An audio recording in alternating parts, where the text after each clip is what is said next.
The land you live in has been at war for as long as any of you have been alive. The Queen has decided to undertake a long and perilous journey to broker an alliance with a distant power. The Queen has chosen all of you and no one else to be her retinue and accompany her on this journey. She chose you because she knows that you love her. Monastery kind of a garb. An elderly white woman who kind of looks sort of druidy. She's got white robes, long white hair, and a crown made of some kind of plant going around her head. She has some jewelry and this crook that's made of some kind of gold or bronze metal that glints a bit. Matching bracelet on her right hand. On her left hand, she has a kind of a bracer or wristband. In the right hand, which is not holding the crook, she's kind of gesturing, 2 fingers open a little bit. And then she's looking off into space with eyes closed to the side with her chin lifted, as if, I would imagine, heeding something unseen, paying attention to something unseen. We don't yet define our own characters, right? We start just going into the first question. Right. Which I think is one of the beauties of it, because I sometimes get stuck coming up with characters, but in this way, they just evolve. So your prompt E is, the Queen gave you a compliment once. What was it, and why have her words stayed with you? The Queen's private guard. So I'm new to the force as an apprentice, and I have a lot to prove. At one time when she was injured during a sparring match in front of the Queen, she did not go for a more vicious counter. She still lost the fight because of that moment, but the Queen said that the kind of restraint is required in her closest guards. Why have her words stayed with you? Because that was the first compliment she ever received. So my card, how does the Queen remind you of her status while on the journey? The Queen loves those of us who work the land. Years ago, she spent an afternoon with me while I was working on my land. We became close through that. She actually helped me with some of the work that I did. So there's a way in which we have a connection as equal as lovers of the land. But when we eat, she always insists that I taste her food first in case it may be poisoned. The Queen knows something about you that no one else does. What is it? The Queen knows that I wanted to kill a member of the noble class under her command and needed to rise up in status such that the revenge plot can happen. Did you have this motivation to perform this assassination before you joined the Queen's Guard, or were you approached by someone or came up with this idea after you joined the Queen's Guard and noticed your proximity to them? I think the motivation from the beginning makes more sense, because she would do anything to get into the private guards. At some point, you decided that you loved the Queen. Was that before you got into the Guard and before you got this assignment? Or was it you got a Guard and then you were really able to understand to love the Queen? It's after the fact. The first compliment made her feel like this person might be more than just my superior. And then as time goes on, feelings might develop. My card says, the Queen, with a capital Q, is not your queen, with a small q. Why do you serve her anyway? When I met the Queen, she was not a queen of anybody. The land I was on was part of her kingdom. Since then, as a result of this endless war, by the time the Queen became the Queen, my land has been taken over by the enemy. But, you know, it's like low-tech times, so we're able to sneak across the border, and we've been able to continue our relationship. And that also makes me more valuable because now I'm actually a citizen of this country that she's at war with. My relationship with the Queen is older than my relationship with the nation that I'm in, or the territory that I'm in. So I continue to serve her as I can, but not being directly one of her subjects. The first example that comes to mind is the region of Alsace and the Ruhr Valley between Germany and France, and it kind of went back and forth between different wars. And one generation you're German, then in the same house, and the next generation you're French. So the land that the queen rules is smaller than it once was because of this war. Your prompt is, you arranged for the queen to be ambushed on this journey. What did they offer you? Now, that doesn't mean that the queen doesn't know, and you didn't play double agent. So the rival family of that nobleman that I'm after planned a scheme to frame this nobleman for the arrangement of this ambush. But I had to do the actual negotiation with the other kingdom's agents to make this ambush. They offered to frame this nobleman. My prompt, the queen lights a fire in you. What is it? The queen is a paramour. I'm a farmer and she's a queen. I'm committed to stay on my family's land, though she did offer me a position at her castle. The queen and her ability to connect with the land just reminds me so much of my own love. I can see the hills and the way she walks, and I can see the streams and the valleys and her tears when she cries. We just love the same things so much that it's also very easy to have my fire lit by her. What do you do for the queen that anyone else can do, and why does she make you do it? The queen makes me bring her tea every morning. She has to maintain her status as the queen. So if she were to make you taste food for poison, she has to make me do the servant's work as well. My card is, what do you do for the queen that no one else can do? I can sing her to sleep. My voice is soothing to her in a way that none other is. Can you define paramour for me? Replacement lover. Is this common knowledge, or should we wait for a prompt to answer that? It is not common knowledge. So the excuse you have at her bedside is that you're singing her to sleep. I think our relationship is pretty surreptitious and rather infrequent. And she doesn't get sung to sleep very often. Do you think she would tell you about other people who love her? She has in the past, but there's certainly no room for me to be jealous in my position. So your prompt is, why do you think the queen trusts you enough to bring you on this journey? She probably thinks that I would think like an assassin with my plan to kill this nobleman so that I could pick up on little details that other guards might not pay attention to. Is it okay to ask for suggestions from other players? Well, my first thought would be she either doesn't care about your intentions to get revenge on this other noble, or that's also part of her agenda. Yeah, let's go with that. She has no excuse to kill this nobleman with her status alone. She needed someone to do the dirty work. My prompt is, when did you know you would never forgive the queen, and why? I am a farmer. Sometimes I rearrange or even cut into the soil small amounts to be able to increase the life that it can bring forth. But the queen started to mine for minerals, delving deep into the land with picks and shovels, and rather than replacing the earth, carefully just threw it off in tailings and changed things. I thought the woman who I met on that spring day many years ago would never have done this. She's the queen, of course, and she can do whatever she wants, but I do not, and I feel like I cannot ever understand her mining whatever the needs of the kingdom are. You saw the queen do something terrible to keep the retinue safe. So that's us. What was it? Did you come to respect her more or less afterward?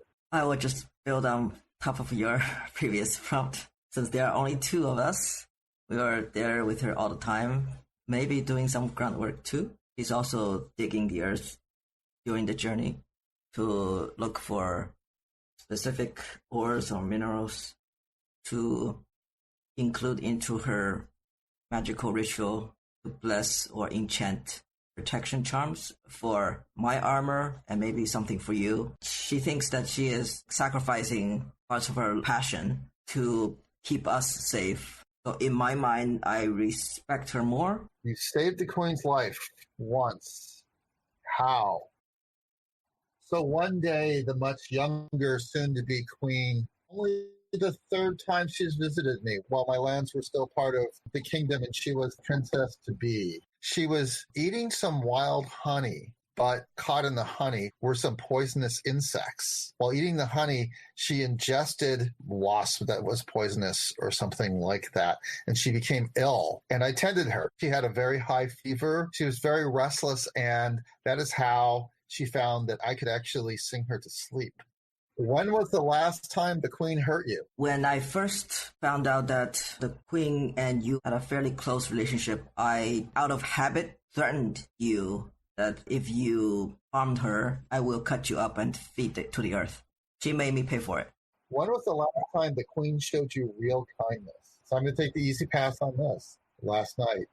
Who is this distant power you are traveling to, and why do they make you uneasy? We are still much more of an old-fashioned, cultured kingdom versus this more technically advanced kingdom with more deadlier machinery. They chose to be neutral in this war because they feel like they don't have to worry about being attacked due to their advanced technology.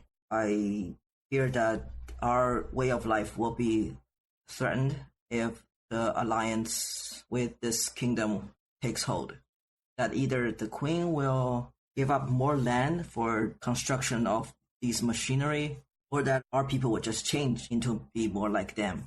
I, too, am uneasy because one thing this other power could want is, of course, access to our resources, which might imply more mining, which we've established I'm not happy with. The queen sometimes shows interest in your personal life. How do you respond to that? Why?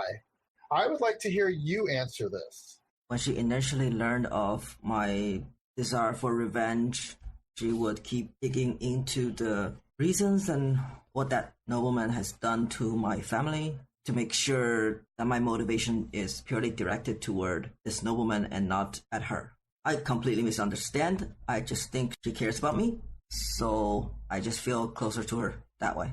The queen knows that your character is rather easy to manipulate, concerned that you're gullible and might be changed, so wants to know that you have rock-solid motivations. Yes. What is something you do for the royal family that has prepared you well for this journey?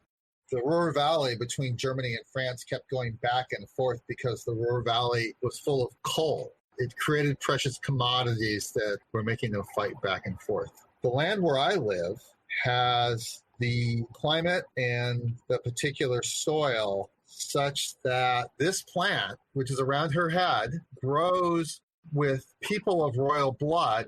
This plant is able to synergize and give some kind of magical power.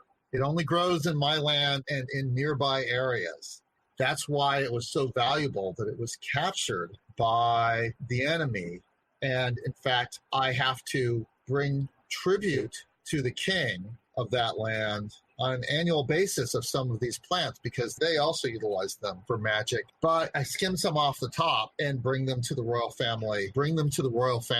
And in fact, the presentation of the queen that we see in the picture is not the way she looks in public because they're still able to do this plant magic, but now they no longer have the source of it officially in their land, and they're trying to keep that hidden as well. We'll call these head plants. I smuggle in the magic head plants to the queen and to the royal family, which of course is nice for me because I get to see the queen. So I'm actually experienced in crossing borders and not being noticed, being able to go about my business without being interfered with.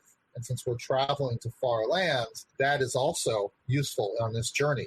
What promise did the queen make to you before this journey? Do you think she'll keep it? The queen promised me legal immunity or pardon for the murder of the noble after this journey. And I think she will keep it because I think that she also wants this nobleman out. You sometimes think you might be the queen's favorite. Why? And why does this worry you? So the queen and I have a deep spiritual connection, but there's also this rift that I did not expect. I don't understand why she didn't work harder to change her entire society so that they weren't so dependent upon the metal and the mining. At least they could have maybe traded for it or something. I'm worried about this connection because it also has been betrayed. It completely blindsided me. And I worry a little bit that something like that might happen again. The queen thinks more highly of you than you do of yourself. How do you know this? I always remember that I could be killed anytime, whether it's through the revenge plot or just in the line of duty. And so I live in a way that kind of suggests that I don't care about the future. But she keeps reminding me that it doesn't have to end in my death after the revenge. That's why she promised the immunity. What did you bring with you that endangers the queen? So I brought the head plants with me. She had occasionally seen the head plant on older and more powerful members of the royal family than she was when she was a princess in waiting. She came to my farm and also saw these things growing around. They're kind of like truffles, right? They're not the easiest thing to find. She'd seen them before and she knew they were of some value. So she actually ate a bunch.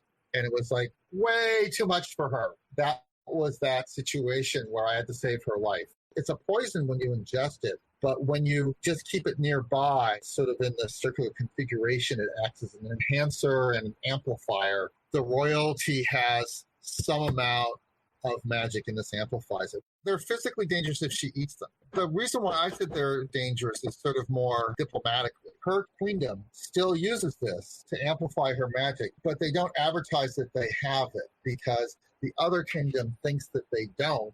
They thinks that they took away all the head plants growing area away from them. So this is a sort of a hidden advantage that she has. The enemy would try to find out, are any of the people who supply our head plants smuggling over? I may not be the only supplier of the head plants, but suspicion would rapidly fall on me, and then they would lose their source of this kind of secret, expendable magic enhancer.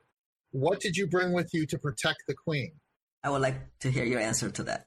I have been able to crossbreed them with some plants that are very sensitive to their environment. The wearer now is very sensitive to vibration. When a fox runs through the woods on the other end of a clearing, the queen knows about it. Those who can use them are able to inspire greater courage and martial skills out of those that they command. You have a personal connection to the land you are currently traveling through. What makes you want to stay, and why don't you? We are traveling during high summer. On the morning of the summer solstice, it's a beautiful, clear day. I see a shadow that goes across this meadow. The end of the shadow falls upon the edge of a pond, like there's a long, skinny shadow. And I say, no, could it be? And I go and I follow the shadow to the pond. And I look inside the pond and I see stars reflected in the waters of this pool. And I say, this is the land where my ancestors came from many generations ago, and this story has been told in our family. I am amazed that we are on this path. I hope this will bless our journey. It almost makes me feel like I want to stay here, but this is no longer our home, and we are kind of behind enemy lines. Are we already inside of the territory or not yet? Somewhere on the way. The land of Freya. My people are actually originally Freyans way back. Okay, now back to you. There is a part of you that does not want peace in this land. Why are you attached to the war? At least she doesn't want the peace at the cost of losing their culture, whether it's to their current enemy or to this neighboring kingdom. So my question is, the queen trusts you, but no one else in the royal court does. I'm an important person because I'm known as a friend of the queen, and I'm the head plant smuggler. But the fact that I've lived in the occupied territory and have this special relationship with the queen, that's sufficient for no one else in the royal court to trust me. There is a false rumor about you and the queen back at the royal court. What is it? How did it start? That I am her illegitimate daughter because the queen seemed to favor me from the start, allowing me to join her private guard sooner than maybe most other applicants. When did you know you were in love with the queen? We did have a connection, but it was while I was tending her when she was ill that I fell in love with her. Why are some others at the royal court jealous of your relationship with the queen? Let's remove that. The queen is under attack. Do you defend her? Yeah, of course. There's no reason not to. Each player should answer that question in turn, then the game is over. You're willing to throw down your life for the queen. And I, too, she has been the love of my life for many years. There's a place where I'm vulnerable to her, and there's a place where I can't understand her. But because of our ethical resonance, I'd rather have her on the throne than anyone else. The queen would probably get an early warning because of her headdress. I would say they're coming, but they're very far away. I think we can still hide. I will say, protect Her Majesty. I will buy you time to escape. And then we'll get the heck out of there. Have you played this before? No, but I watched a bunch of actual plays. What do you think? The tricky part is knowing when to repeatedly answer a question or just skip over them, like we did for 2 cards, I think, because we keep answering the same way to the same question.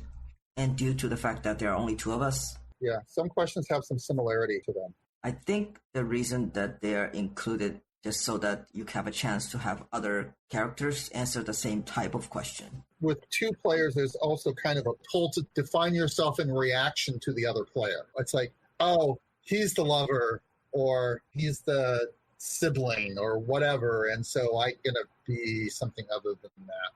I mean, that might happen with larger groups as well, but I think it's probably starker with 2 people. I had a great time. I liked the challenge of answering the questions. I like the challenges of also trying to facilitate your questions, your answers as well. And I enjoyed getting to watch your mind at work. I mean, that's actually what I love about story games, is getting to watch other people's minds at work. Thank you for GMing for me. This is only the second time I've gotten to play it. I really appreciate the experience. I think it really has a lot of replayability. I'm also thinking of one of the things about the kind of the lowering the bar to entry. People say, well, I don't know how to make up a character. You don't have to make up a character. You just get to answer some questions and tell the story. Your character will emerge out of that naturally. That's clever, I think. Yeah,